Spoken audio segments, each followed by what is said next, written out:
I think that feels like a nice package there. Yeah. Wow. Look at those phones lined up. It's Felger and Mazz on 98.5, the Sports Hub. Josh and Webster, what do you want to talk about? Hey, how's it going, guys? I was just wondering about the Patrick Mahomes extension and wondering if after the Patriots made it to the Super Bowl, you guys thought they wanted to kind of control the narrative and help kind of control what the Patriots had to pay Drake May. I was thinking about that, and it was something that kind of popped in my head. So I don't quite understand Me neither. your angle, but Did the Chiefs pay Patrick Mahomes, one, to remind everybody that Holmes is still the man after Drake May played in the Super Bowl, and two, to drive up May's price to hurt the Patriots in a couple of years? that's the dumbest thing I've ever heard. Me too. Correct. They don't care about the Patriots. No, they didn't give a rat's ass about the Patriots. What they did was, well, go ahead. No, you go. My guess is that Patrick Mahomes wanted his contract adjusted because he had slipped on the list of annual pay per year or whatever it was. And he was no longer, he was like the 15th highest paid quarterback in the league or whatever the number was. And I'm probably too low on that. But he had slid down. It was in the teens, yeah. Yeah, he had slid down into the middle of the pack. And someone on his side said, excuse me, hello? Anyone home? We would like to adjust this. It's not right. And they said, you're right, it isn't. And they adjusted it. They wanted to take care of their guy. Absolutely, as well they should. It's been on the field early after that injury, doing them, a favor, getting out there quick, that kind of thing. Yeah. Yeah, so he's now on the books for $500 million. Drake May is going to be pushing $750 million when he is up. Any issue for the Patriots? I mean, what do you mean? Any issue to pay it? Mm-hmm. Yeah. I think they're going to give him every dime. Okay, so I didn't say that. You said any issue. Oh, so how's it going? It's going to drag out a little bit? Well, and also they're not going to be happy about it, which means it's an issue. Yeah. Well, it's the thing we talk about with the value of the rookie contract. It's not them not paying Drake May. It's, okay, they paid this contract. Now, where does that money come from elsewhere on the roster? Also, the nature, the source of that phone call, I find offensive. So Patrick Mahomes' contract is about you. I know. It all comes back to the Patriots, always at all times. Yeah, I guess so. I don't think it has anything to do with you. Yeah, Felge's more expensive now. Tom and Quincy on their socks. Hi, Tommy. Hey, what's going on, guys? Hey, I want to talk about this article about the Red Sox and how the rest of the league feels about them. But real quick on the tiers, Mazz, someone hitting for a cycle should be number one. Yeah, I mentioned and that. Yeah, the IPA people are the biggest douchebags in the world. So I would have them number 1 and 2. This article that you guys were talking about earlier, basically the overview of what the league feels about the Red Sox and their questions on why they do the things they do. Do you understand everything that was mentioned in that article is what I've been calling you? Me and Alan from Florida have been calling about the same topics for like 8 or 9 years. So it's nice to know the rest of the league finally understands what the hell the concerns and the frustration is. But someone on Twitter asked me to ask you specifically, because Sam Kennedy seems to skate on all these things. It's always Breslow's this, Henry sucks, ownership this. Why is Sam Kennedy continuously that smarmy, weaselly dink always get away with like no kind of grief, like everything? He just kind of skates through this thing, gets up in front of people, says whatever, the political answers and all this nonsense. Why isn't he held more call him to the carpet? Okay, Mazz, your thoughts. I don't think that's true. I think Sam's been getting killed this year. Killed. I think he's been getting absolutely pounded at every turn. Jared Carabas himself said they need to get rid of Sam Kennedy and put someone there who has sole interest in the Red Sox and nothing else.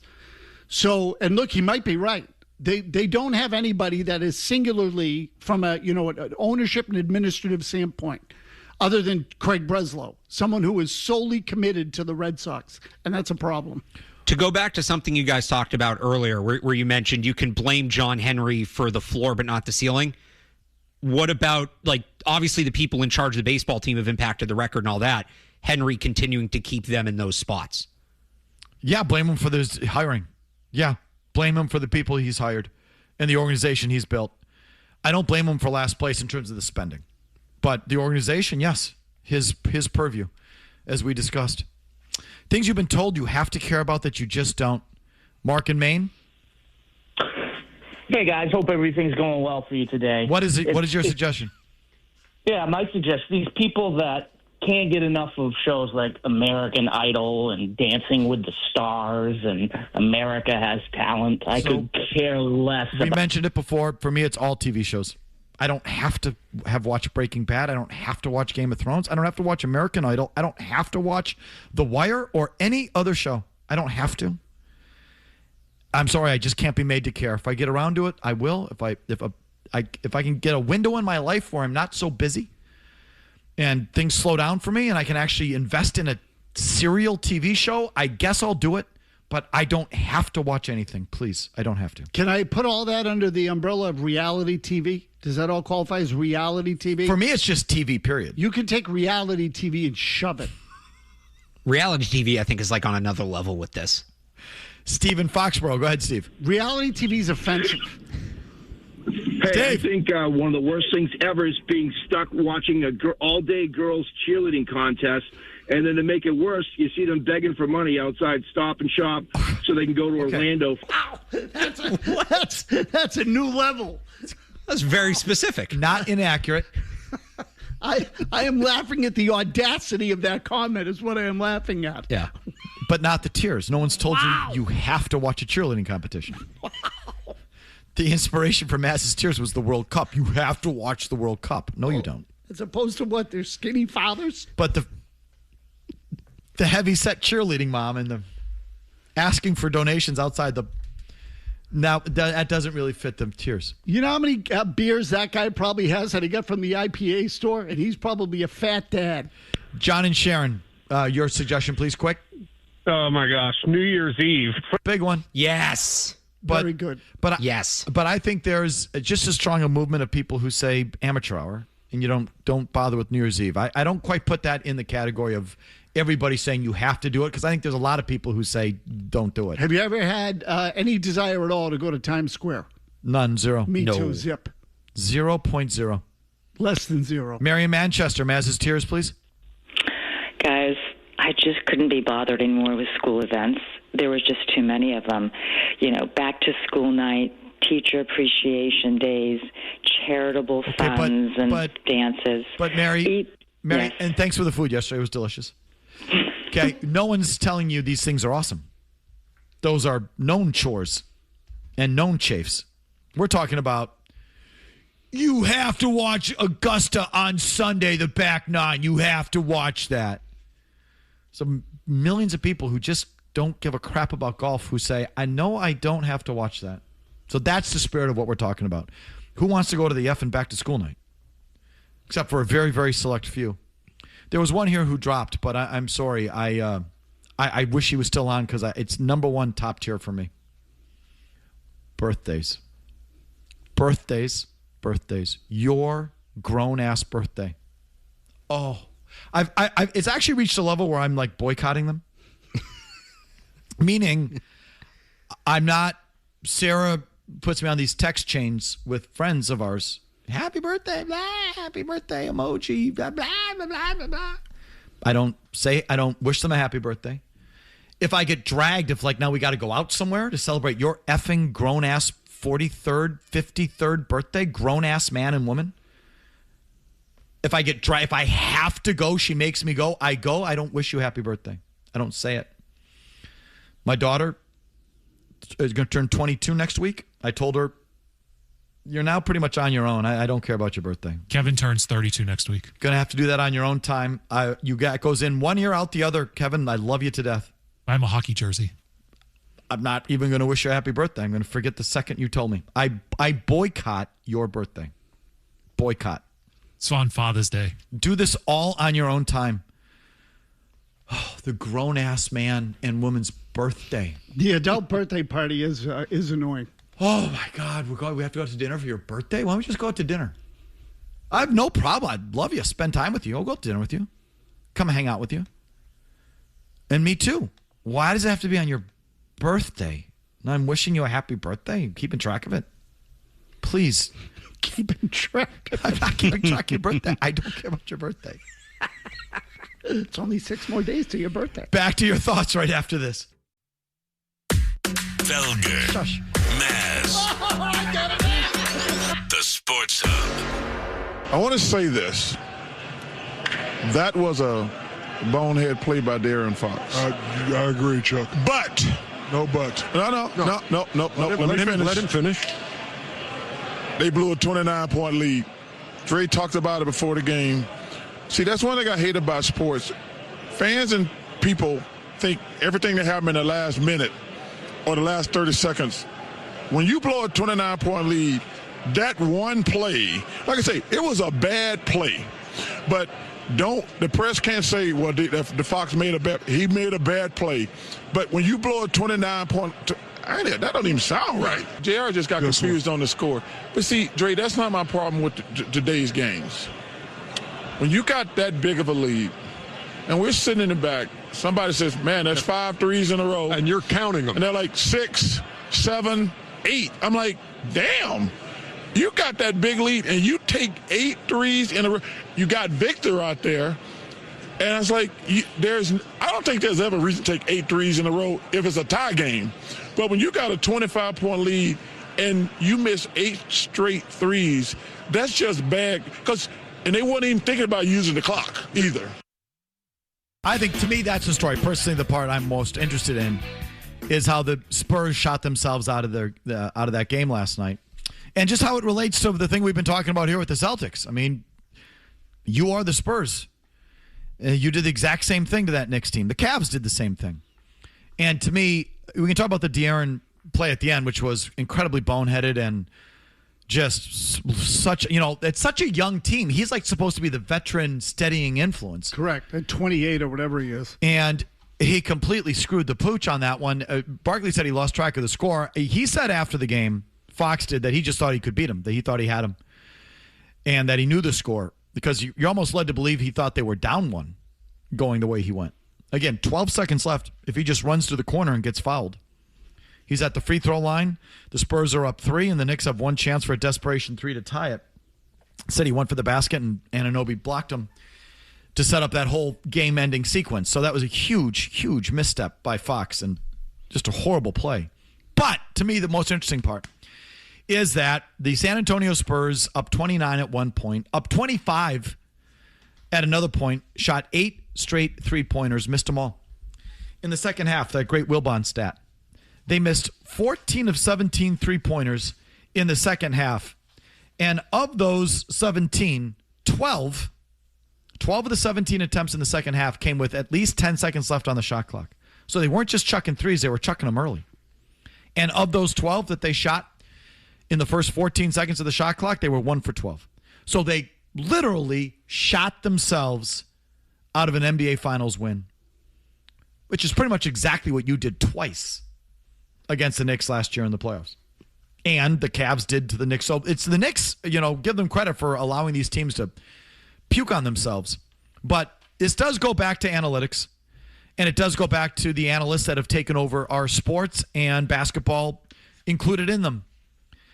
And inexperienced, limited coaches like Joe Mazzulla here in Boston and the kid down in San Antonio. They're just numbers guys. And they've been told that the kick-out wide-open 3 is the most efficient shot in basketball. And they're not experienced or in tune enough to realize it's a dumbass way to close out a playoff game. And I don't even know if they know it yet. I don't know if Joe Mazzulla knows it yet. And that's a scary thing. If I were a Celtics fan, it would scare the crap out of me. That Mazzulla looks at how the Celtics have lost these playoff games, and Mazzulla just says, make miss, or I liked our process, or I liked our shot quality. They just didn't go in. When are they going to learn that an open 3 or even a wide open 3 is a horrible way to close out a playoff game? When are they going to realize it? Do you think they ever will? Nope. No. I'm not sure Joe Mazzulla will. Because the whole analytic movement is behind the efficiency of the wide open 3. And teams, work hard to have kick out open 3s and kick out corner 3s. It's a big part of the game. And they don't realize it's a bad shot. I don't care if it's wide open. We also looked this up. Of those 17 second half 3-pointers, 10 were deemed to be open, which is 2 to 4 feet of room, and another 7 were deemed to be wide open. So I guarantee you that there are analysts with the Spurs who look at that and go, the process was good, the shot quality was good, those were good shots. I think it's what Joe Mazzulla believes. Yeah, we just missed him. And they're wrong. They're wrong. They don't get it. That even if you're wide open, the three-pointer preserving a lead in an NBA playoff game is a bad shot. It's tough. It's distance. It's 24 feet plus, and your sphincter's tight, and the crowd is up, and you're sweating, and everything's on the line. It's not an easy shot. It's not an efficient shot. It's not a good shot. Yet teams continue just to blow playoff games with this approach. To me, that's the story last night, Miss. Yeah, look, again, they all make the same mistake. You know, and this idea, they just don't, nobody manages the game anymore. I don't know what more you want me to tell you. Nobody wants to, take the 2, kill the clock a little bit, move the ball around. Get to the line. Yeah, none of it. Pressure the defense. They don't want to do it. Even if a 2 is contested, Mazzulla would tell you, why would you take a contested 2 when you can take a wide open 3? Because, Joe, it's an extra 10 feet. And in these games where you're fighting for your life, an extra foot is like an extra mile. And it's, these analysts I think they just use the regular season data, that the shooting percentage of a wide open 3 with 3 to 6 feet of distance between you and the next defender from this spot on the floor goes in 47% of the time. So that's a good shot. Not in the fourth quarter preserving a lead in a playoff game. It's not, you dork. Well, that's a human element. They don't factor those in. Exactly. It's all human element, Barthy. The other thing, just to add to what you're talking about, that I remember getting annoyed with the Celtics with last year and then this last night, whatever happened to hunting a player in foul trouble? Towns got to 4. I think it was 5 kind of early in the fourth quarter. And nobody's saying they have to play back to the basket. Go downhill, drive at him, and make him either make a physical play and risk the foul or lay off of you. So maybe it's contested, but you're putting that player in a real tough spot. I don't see teams do that anymore. A guy gets to 5 fouls, you pick, you switch, you get him on the ball, you run right at him. Make him defend when he can't be physical. It's a lost art. There's a million little things the Spurs did wrong, and the Knicks did right, and maybe they were lucky in some respect, like Alvarado on that last sequence, dribbling into the front court, but maintaining his dribble in the back court so he didn't get the over and back. The backcourt violation, was that intentional or was that lucky? Mazz, you think that was lucky, right? I do. Yeah. Something that wasn't lucky was how each team handled the inbounds and how it defended the inbounds. The Spurs did not put a defender on Anunoby on that final inbounds play. They didn't check him on the inbounds, and then no one covered him to go on the follow. Then when the Spurs got the ball back with the 1.2 seconds left, the Knicks put Towns on the inbound to put a 7-footer on it, handled it totally differently, and he ended up deflecting the inbounds pass and breaking up that play, which might have been there, by the way. So it's like the Spurs, the one thing I've been wrong about, or used to be wrong about, is the role of coaching in the NBA. The guy here is so bad, and what you see in a game like last night is so bad that you understand, actually, it does matter on some level. And I don't know if the Celtics totally get it yet. And I think the coaching was a big factor last night as well. Mike Brown made a bunch of different little things that I think, again, just the inbounds thing, but even using Alvarado to begin with was an interesting move to sort of free up Brunson, put a second ball handler out there. Nice little adjustment by a veteran coach who probably isn't all driven by the numbers like the rest of the guys, because he started before it got totally overtaken by the nerds. So I love the result last night. Not just for the, I find New York interesting and all that, but, they do more of the things the right way, I would say, more traditional way. And that 3-point approach doesn't work. I don't believe it works. And every time it doesn't work, I applaud. I applaud the analysts and the guys like Mazzulla who think that the kick out 3 is always the right shot. I want that guy to lose every time. The guy that believes that, and Mazzulla believes it, and the Spurs fell into it last night, they deserve to lose. I mean, the Knicks play team basketball, really, at the end of the day, and they take what's there. So the other thing I was looking up, because I asked this question earlier, Wembanyama went 2 for 9 in the fourth quarter. He took 1 shot in the final 6 minutes. So the game was, they were still up 11 with more than 6 minutes to go.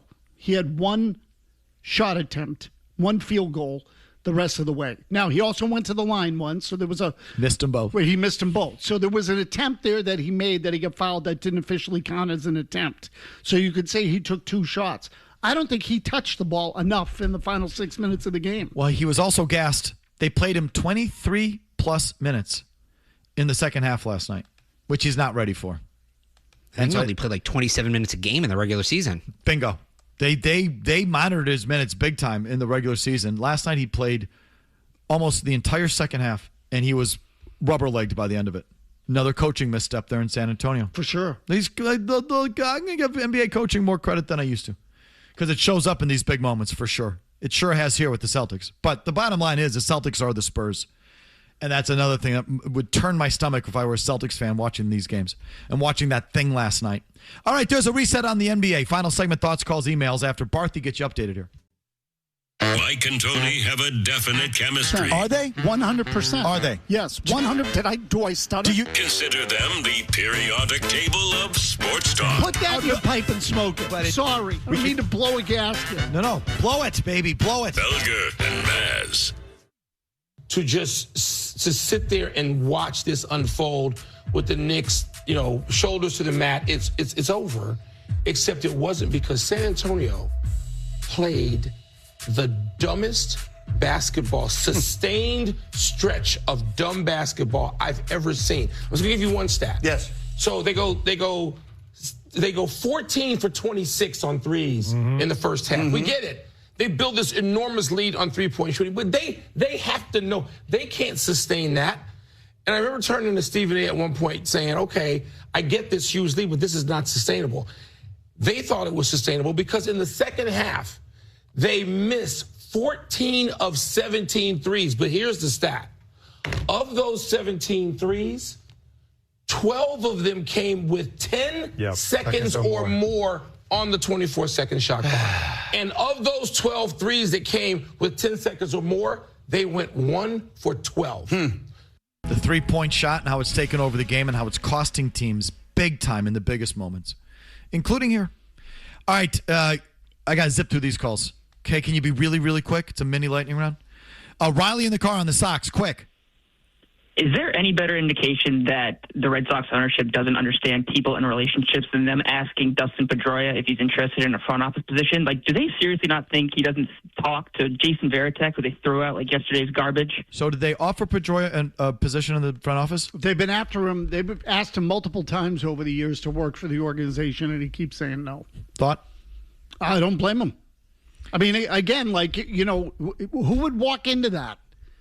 So now, again, Pedroia would get a long leash. My guess is he'd be better off in uniform than out of uniform. But, I've been pretty clear. No thanks. Jeff at work, go. Adjustment to Mazz Tiers. It depends on where you live. People in Oklahoma Jeff, what's your quick? What's your suggestion? My main question is: can positional players in any sport, will any league put a cap on what they can get? Okay, on Patrick Mahomes' contract, should they cap quarterback contracts in the NFL? No. Will they? Will they try? Yes. Here is Christian in Wyndham. Go ahead, Christian. Hey, guys. I think Missoula and all these analysts are a bunch of numbnuts. If you take Steph Curry out of the data set that they're using and then you review those results, I bet all those guys be working at Wendy's. Yeah, I just think they ran some numbers, came up with a conclusion, and it's flawed. As tends to be the case in all these sports. The thing in the NFL, these guys that, again, the analytics that tell you to go for it on fourth down or go for two have cost a lot of teams in a lot of big spots. Ask the Detroit Lions, ask the Denver Broncos just against you in that AFC title game, going for that first down. 49ers. The Niners, I can't remember which specific one you're talking about. Well, that was a Shanahaning to remember last night. They have a history of blowing leads in big games because they're playing the numbers instead of playing the situation. I'm just saying the fourth down thing I think has cost teams more than it's helped them win. Big time. I think the selling out for home runs in baseball has hurt a lot of offenses, including this one. I think a lot of these analytics conclusions that have been made and then really been implemented and they've kind of taken over the sports have hurt a lot of teams in a lot of big spots. Jim in Duxbury, what is something you can't just be made to care about? I got two quick things for you, Felger. The first one is old movies that you haven't seen. Like when your buddy finds out you haven't seen Scarface and tells you, oh, you haven't seen Scarface, you got to watch Scarface, dude. What's wrong with you? And the second one is bands.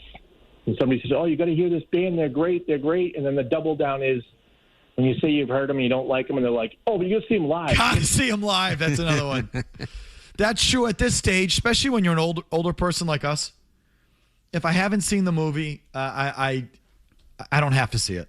And the band is also, I think I got all I need there.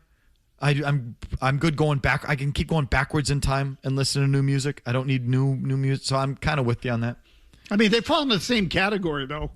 You haven't seen that? I haven't. No, I haven't. So F off. And I sleep just fine at night. Salty in Wilmington. Yes, Salty. Hey, guys. 7-time, long-time Mike. I couldn't agree with you more about the adult birthdays, and I'm going to go one step further. I'm going to say it should be a celebration of the woman who gave birth to you, not yourself, especially when you get a head like mine coming out of there, because that thing's never going to be the same after. It's just a needless obligation. And what are we, 12 years old? Johnny in the car. Go, John. Felger, little birdie told me you got a birthday coming up this summer. And Yeah, this summer.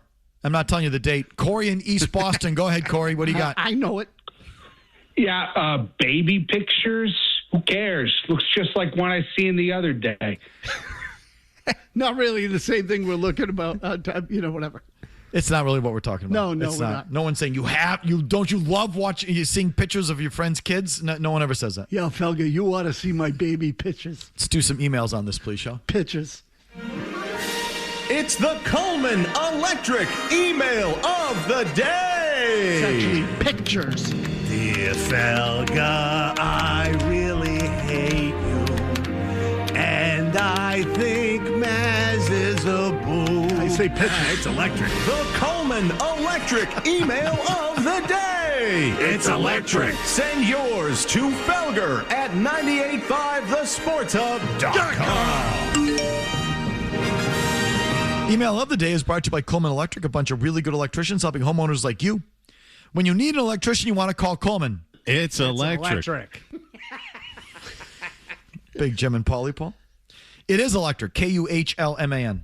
Panel replacements, old wiring. They're a Generac dealer, the preferred Generac dealer here in Boston. So if you need a generator, that's the brand and that's the outfit you want to go with. But Coleman's there for everything. Search them up. KUHLMAN. Subject line, you miserable prick. Kevin writes in, Dear Mike, the chances of you reading this I know are low. Wrong again. That being said, this is coming from a listener from the beginning. One might say religious. I do have to say there is no way you can be this dismissive or miserable in real life. You really told your daughter that she's on her own and won't wish her a happy birthday anymore? Tell me it's an act, will you? Love you, mean it, Kevin. No, I didn't say I wouldn't wish her a happy birthday. Yeah, Emma, happy birthday. But like the days of, and maybe it's just I'm lashing at my wife a little bit. Like every birthday, everything is like a week-long production. It's just, and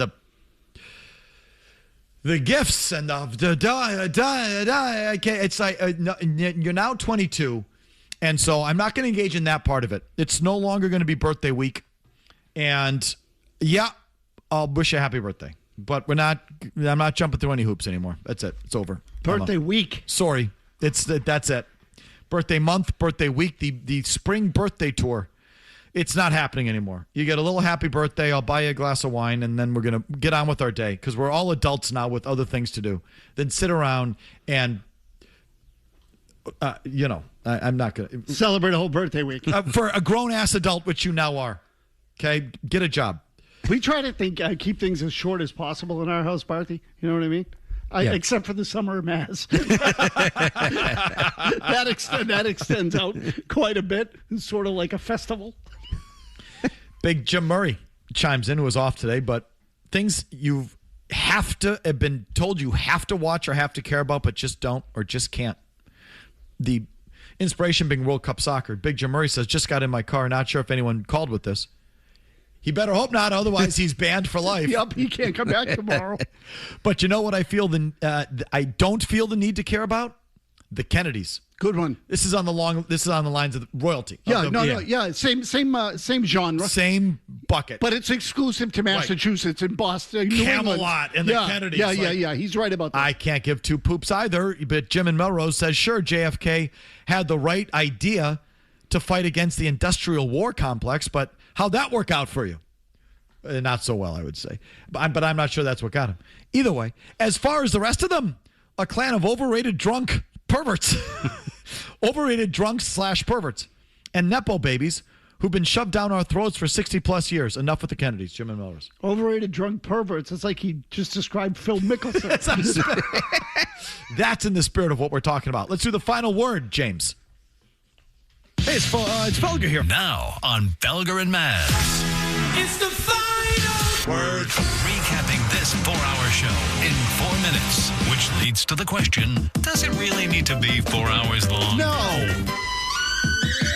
The final word is brought to you by Town Fair Tire. For the guaranteed lowest price on tires, go to Town Fair Tire because nobody beats Town Fair Tire. Nobody. I was supposed to work today and then minicamp got moved, so I had to miss the first half of the show. Because of that, you guys got a little reunion with Beetle. Mazz's Tiers. Oh Mazz's Tiers.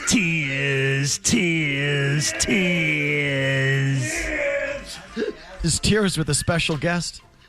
You hearing the voice of Mark the Beetle Bertrand. Beetle's here. Things you should care about, but you really don't. I'm a big fan of the segment, Mazz. I know how this works. Okay, well, if you act like Murray, you can sort of snicker and make wise-ass comments as we go. I'm good at that, yeah. If you're a decent, responsible human being who understands structure, you'll wait your turn. I'm not going to do that. Tier 3, the Little League World Series. You can go pound sand with the Little League World Series. The last thing I need is a bunch of fat 12-year-olds on my TV in the afternoon. You're fat-shaming 12-year-olds. Yeah, and the kids who aren't and you're talking fat, about decent human beings. And the ones who aren't fat and 12 or 16. You're dead wrong on that one. Oh, please. And for the record, I was a fat 12-year-old, and I mashed. Okay? Mashed. Tier 2. Batting average through the roof, Mazz. Tier 2. Back when we valued putting the ball in play. Tier 2. Competitive balance. Does anyone really give a rat's ass about competitive balance? People talk about competitive balance all the time. I do. Okay, but is it really a major issue for you? Do you not watch a sport because of competitive balance? 100%. Really? Yes. Competitive balance only comes up when your team sucks. Yeah, right. That's exactly. it. If your team's good, you don't care. That's sort of my feeling. Auto racing, especially F1. Right. Kendra Middleton would tell you, you don't know what you're missing. Right, and I would say F1, F you. Is there a more overrated event on the planet than the Tour de France? I'm just not told you have to see this. Okay. But again, the cyclists would tell you it's one of the great feats. The people who support the Tour de France would tell you it's one of the great feats in the world. And I would say, how is it a great feat when every guy out there gets shot up with some sort of steroid? I mean, how is it right on horse tranquilizer? I was going to say, who takes more, the horses or the bicycles? Right. MMA.